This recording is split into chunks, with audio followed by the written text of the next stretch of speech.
中正紀念堂係台灣一座重要歷史文化地標，位於台北市，係為咗紀念中華民國前總統蔣中正蔣介石而建造。設計融合咗中國傳統建築風格，尤其是明清時期嘅元素。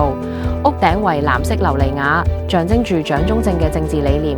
中正紀念堂唔單止係歷史嘅見證，亦都係台灣社會對於歷史評價同政治意識形態嘅反映。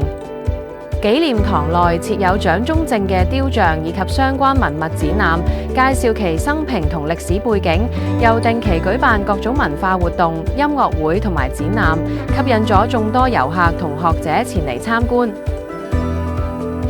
台北101大樓建於1999年，於2004年完工並正式啟用。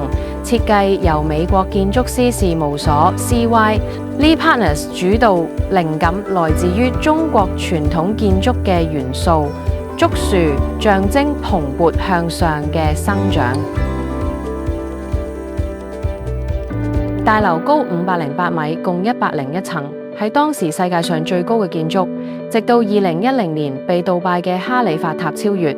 大樓採用鋼筋混凝土結構，並裝設咗風阻減震器，以抵抗地震同埋颱風等自然災害。